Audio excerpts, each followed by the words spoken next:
The drums were beating wildly in the village square. Children clung to their mothers, goats bleated, and even the wind seemed to hold its breath. In the middle of the frightened crowd stood Ebony, her bare feet dusty, her long wrapper fluttering in the rising storm wind. People whispered the word they had called her for years. Witch. But now every eye was on her. In the distance, the black cloud had already swallowed the hills. The old hunter said it was not a normal storm. It was the breath of the great serpent, the one that could dry rivers, burn farmlands, and leave the land empty for 50 years. And it was coming straight for them. Everyone had fled to the square for answers, but the chief could only tremble.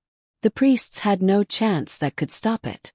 Then, without asking permission, Ebony took a single step toward the storm. In her hand, she carried something no one had seen before, a small, carved calabash with strange marks glowing faintly in the dark. She raised it high above her head and began to chant in a voice that was both soft and powerful. The wind roared louder. The earth shook. The serpent's shadow grew bigger.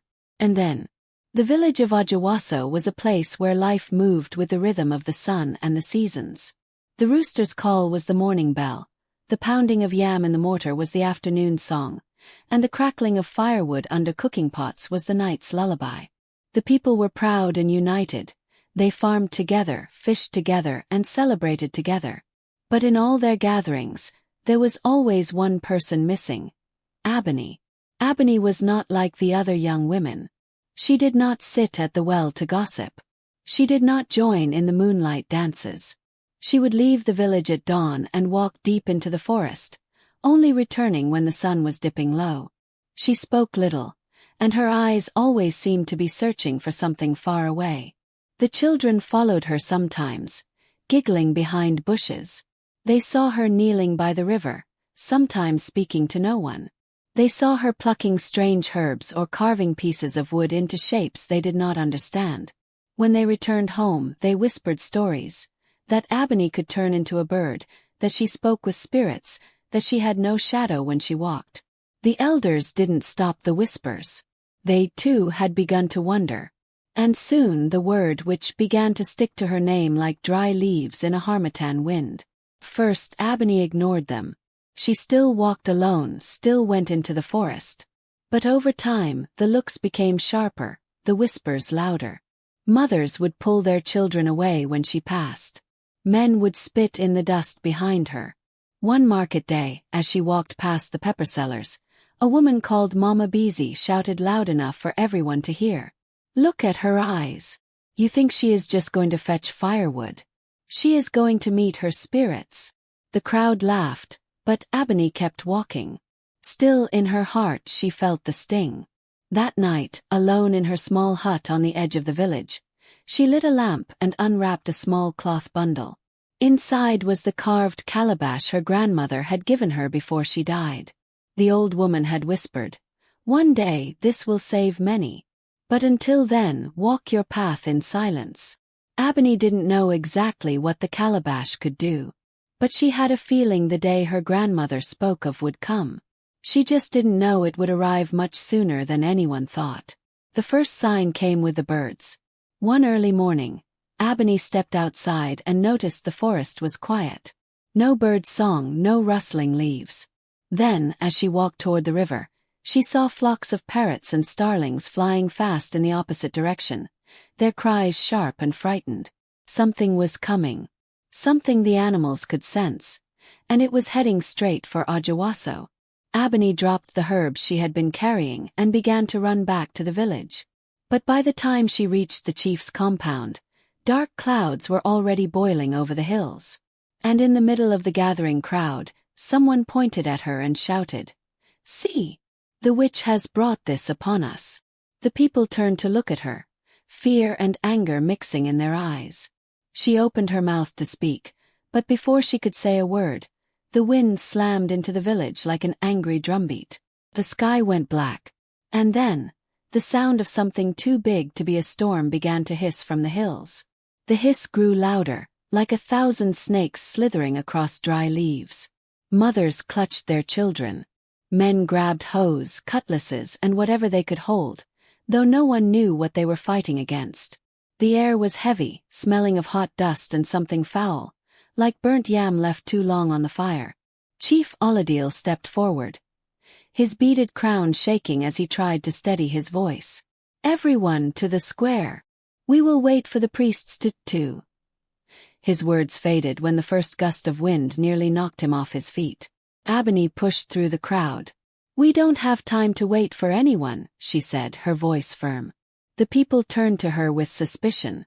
"And what would a witch know about saving us?" An elder spat.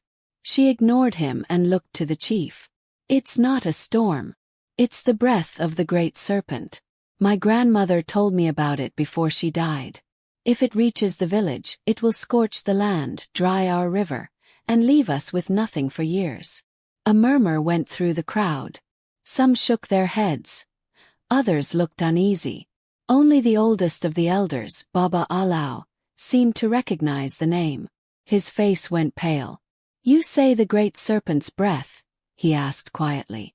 "That is an old tale. A curse from the days before our fathers were born." "It is no tale," Ebony said. "And there is only one way to stop it." Before she could continue, a loud crack split the sky, and a streak of fire shot down in the distant hills. The ground shuddered. The children began to cry. "This is your doing," Mama Beezy shouted, pointing at Ebony. "You walk alone in the forest, you talk to spirits. Now you have called this thing upon us." Ebony turned to her, her eyes fierce. "If you believe I brought it, then you must also believe I can send it away." The crowd went silent. She faced the chief again. "I will go to the Hill of Echoes.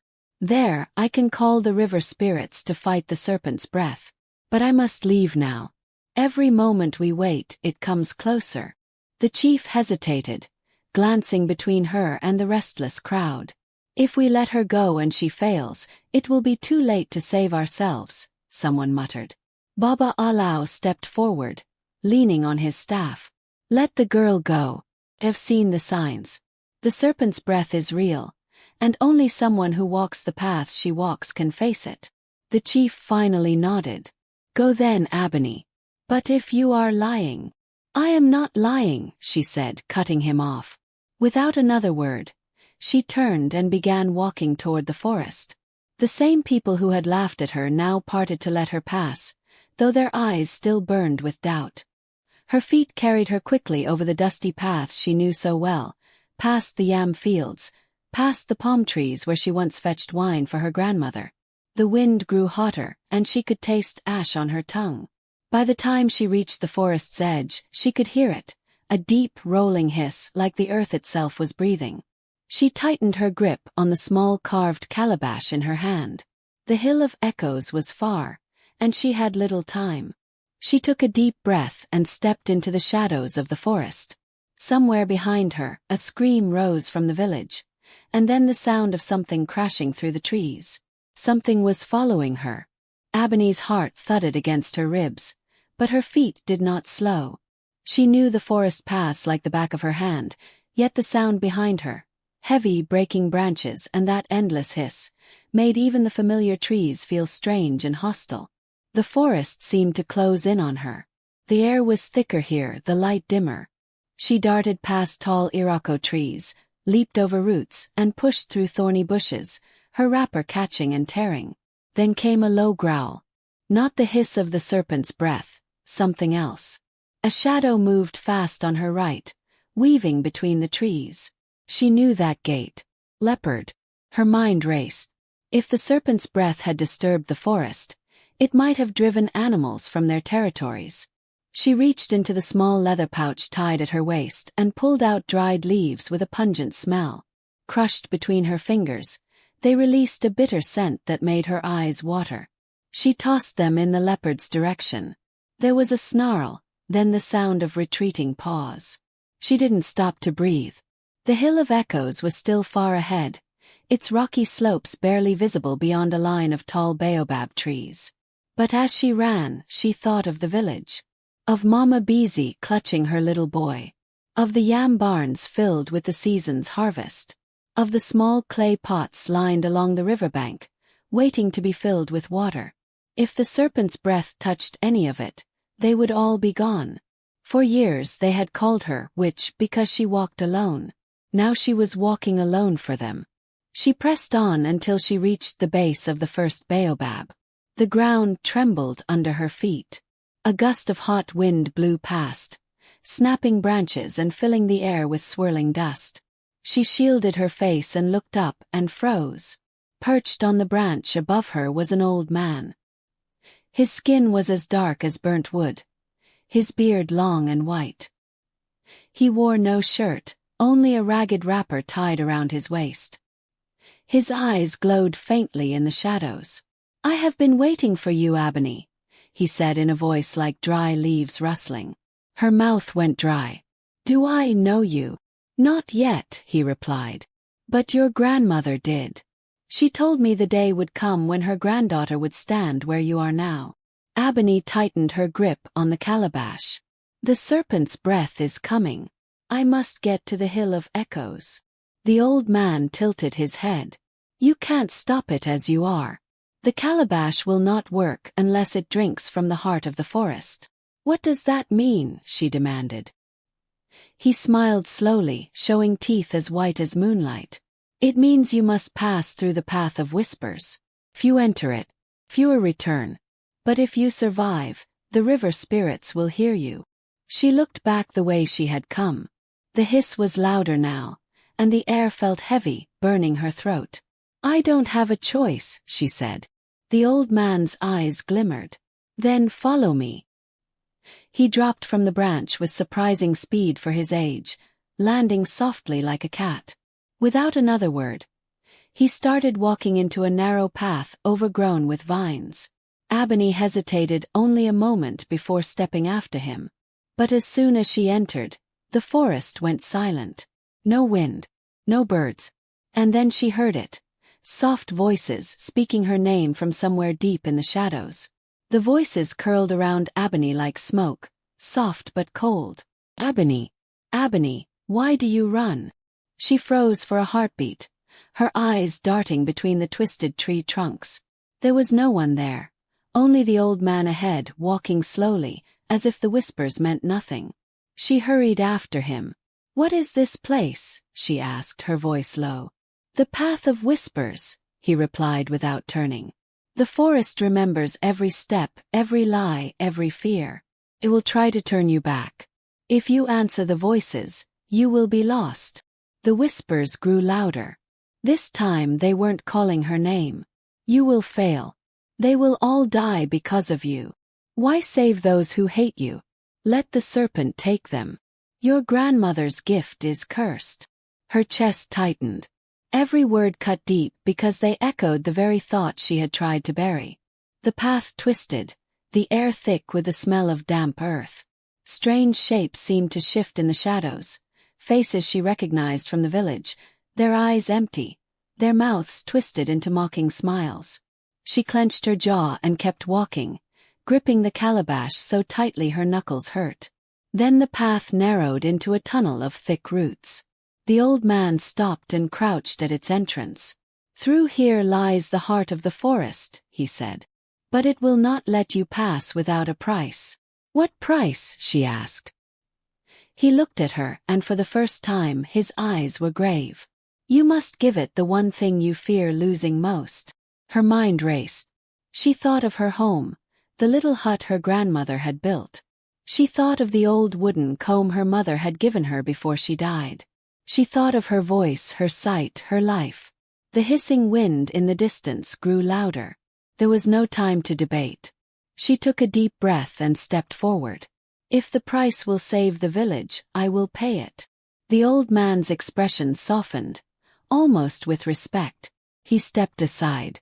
The moment she entered the tunnel, the ground shifted beneath her feet. The walls of roots began to pulse, like the veins of a living thing. She felt something tugging at her. Not her clothes, not her body, but something inside her. Images flashed in her mind. Her grandmother's smile, the river at dawn, the scent of the forest after rain. A warm presence she had always carried in her heart began to fade. She realized, with a pang that nearly stopped her in place, The forest was taking her memories of her grandmother. She wanted to fight it. She wanted to hold on to those memories forever. But the voices were back, urging her to turn back, to run. Instead, she kept walking, letting the tears fall silently. When she emerged on the other side, the air was different. Cooler, fresh, filled with the sound of water rushing over stone. They had reached the heart of the forest. In the middle of a wide clearing lay a pool of water so clear it reflected the sky like glass. The old man gestured to it. "Fill the calabash. Then the spirits will hear you." She knelt at the edge, dipping the carved calabash into the water. As soon as it touched, the water glowed faintly, and she felt a shiver run through her arms. But before she could lift it out, the ground beneath the pool began to ripple. Something was moving inside the water. Something large. The water trembled, and from its depths rose a massive shape. At first, it was only a shadow, swirling beneath the surface. Then it broke through. A giant fish, scales shining like silver in the sun, eyes as deep and dark as night.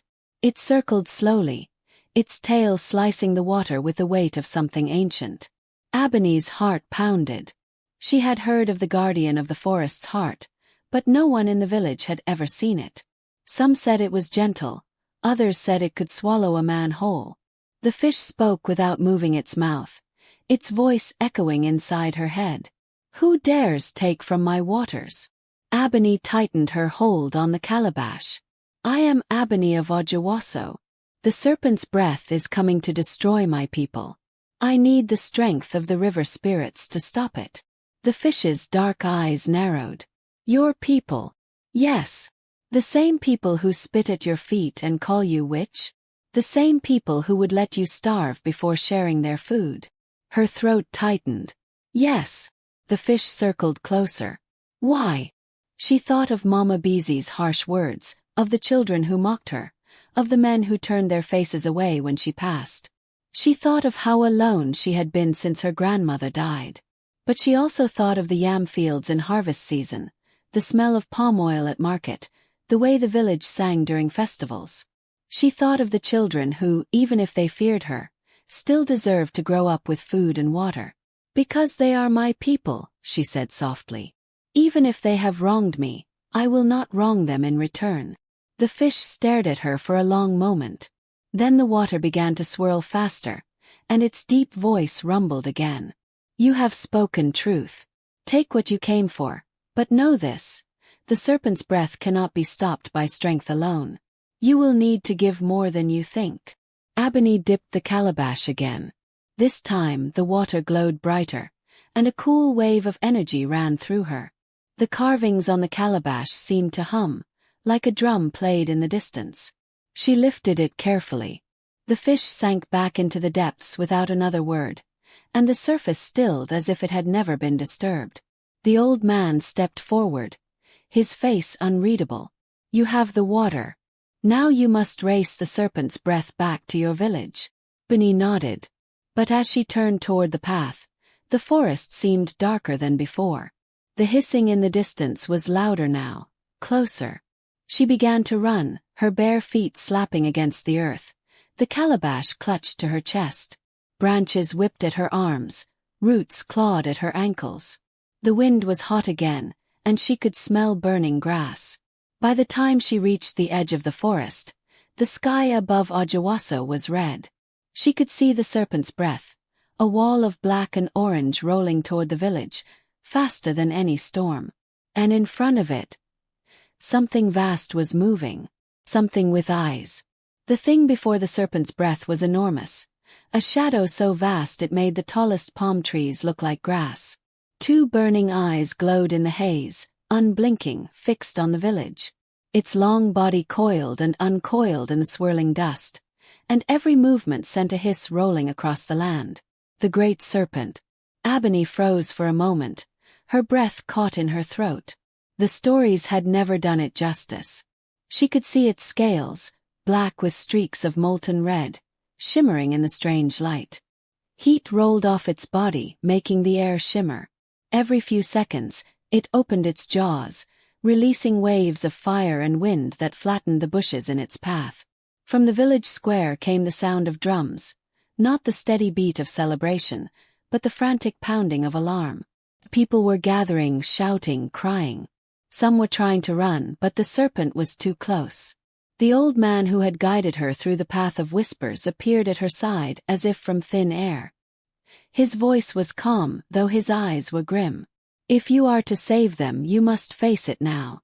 Once the serpent reaches the heart of the village, no spirit or man can stop it." Ebony's fingers tightened around the glowing calabash. "What do I do?" "Open it before the serpent's eyes," the old man said. "Call the river spirits with your voice. But be warned, they will not come unless you offer a part of yourself." "What part?" she asked. His gaze met hers. "They will choose." Ebony swallowed hard, her legs trembling. She stepped forward, each movement heavy, as though the air itself resisted her. The serpent's eyes shifted, locking on her now. The ground trembled as it turned toward her fully, its massive head lowering until its fangs caught the glint of the fading sun. Behind her, she could hear voices, villagers at the edge of the square. Some were screaming for her to run. Others were shouting for her to leave them, calling her witch even now. But she ignored them. She walked until she stood alone in the open, the heat from the serpent's breath scorching her skin. The calabash pulsed faintly in her hands, as though alive. The serpent opened its jaws, the hiss now a roar. A wall of burning wind rushed toward her. Ebony pulled the stopper from the calabash. The wind caught it instantly, and instead of spilling, the water inside rose in a silver ribbon, swirling upward into the sky. A deep hum filled the air, the same sound she had heard in the heart of the forest. She took a deep breath and called out in a voice that seemed to come from somewhere far beyond her. "Spirits of the river, hear me. Save this land." The water shimmered brighter. The hum deepened. And then silence. The serpent stopped moving, its burning eyes fixed on her, and a low growl rumbled from deep within its chest. Then the voice came, not from the serpent, not from the old man, but from everywhere at once. "Ebony, daughter of Ajawaso, what will you give?" The water from the calabash circled her like a silver snake. Her chest tightened.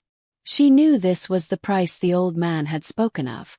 "I will give," she began, but before she could finish, the serpent lunged. Its head filled her vision, its fangs glinting, the roar deafening. The serpent's jaws were almost upon her when the water swirling around Ebony shot forward like a spear, striking the monster in the face. Steam burst into the air with a sharp hiss, and the serpent recoiled, thrashing its massive head from side to side. The voice of the river spirits echoed again, deep and unyielding. "Ebony, daughter of Ajawaso, what will you give?" Her heart pounded. She thought of the path of whispers, of the forest taking her memories of her grandmother. That had already hurt beyond words. What else could they take? She could feel the eyes of the whole village on her. The same people who had called her, which now stood frozen, waiting. "I will give my voice," she said finally, the words catching in her throat. "Take it if it will save them." There was a long silence. Then the spirit spoke. "Given freely, your voice will carry our strength. But once it is gone, it will never return." "I understand," she whispered. The water around her began to spin faster, rising in a shining column. She opened her mouth to speak again, to call the spirits one last time. And as she did, she felt her voice lift away from her, carried on the wind like a bird set free. The silver column exploded outward, becoming a wave that rushed toward the great serpent. The ground shook as the water struck, wrapping around its body like chains. The serpent thrashed and hissed, its burning breath smothered by the cool rush of the river. From deep within the wave, shapes emerged, tall, glimmering beings made entirely of water. Their eyes were like smooth stones, their movements fluid and graceful. The river spirits. They pulled at the serpent, dragging it back step by step toward the hills. Each time it roared, more water crashed over it, hissing against its molten scales. Ebony stood unmoving, her hands still gripping the now empty calabash. She wanted to cry out to urge them on, but when she tried, no sound came. The serpent gave one final furious lunge, and then, with a crash like thunder, the spirits pulled it over the horizon. The sky cleared in an instant, the heat fading, the wind dying down until all that was left was the smell of wet earth. The villagers stood in stunned silence. Some were crying. Others were just staring at Ebony. She turned toward them, chest rising and falling with exhaustion. She wanted to say, "It's over. You're safe." But no words came. Only silence. The old man appeared beside her once more. He looked at the empty calabash, then at her face. "The price is paid," he said softly. From the crowd, a small child stepped forward, Mama Beezy's son. He looked up at Ebony with wide eyes and said, "You saved us." Mama Beezy herself came next, her face pale. She opened her mouth as if to speak, but then closed it again, shame flickering in her eyes. The chief approached last, holding out his hands. "Ebony, we owe you our lives." She simply nodded, her throat aching with the words she could no longer speak.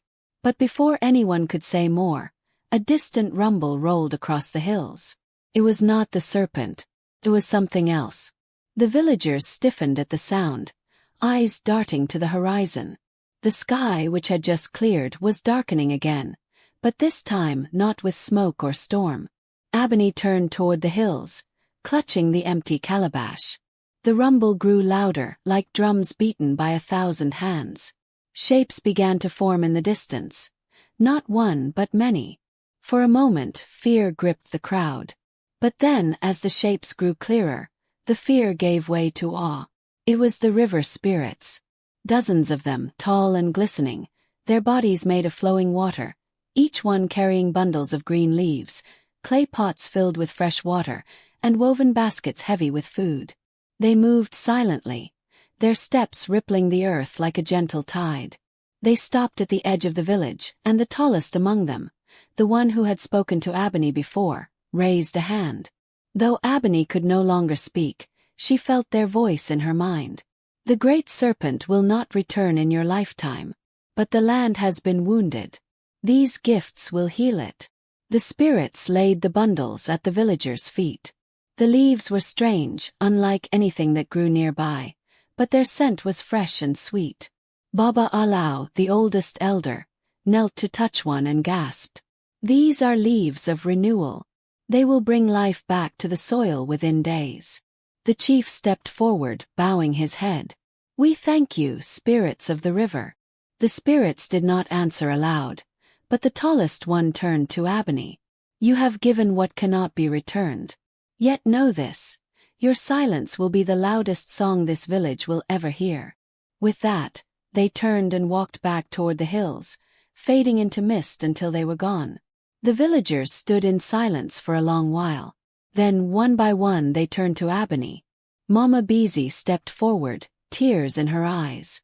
"I called you witch," she said quietly. "But you are our savior. Forgive me." Ebony smiled faintly and shook her head. She raised a hand as if to say, "There is nothing to forgive." From that day, everything in Ojawasso changed. The strange leaves healed the soil, the river flowed clearer than ever, and the air carried a freshness no one could remember having before. The people worked together to plant, to build, and to celebrate, and Ebony was no longer left standing alone at the edge of the crowd. Children no longer hid behind their mothers when she passed. Instead, they ran to her, eager to hear, or rather to see, her tell stories with her hands, her expressions, and the quiet strength in her eyes. Though she could no longer speak, her presence filled the village like music. People said she could still tell more with her silence than others could with 1,000 words. Years later, when travelers asked the people of Ojawasso how they had survived the breath of the great serpent, they would point to the woman weaving mats by the riverside. "They called her witch once," they would say, "but she gave up her voice to save us all." And they would bow their heads not in fear, but in respect.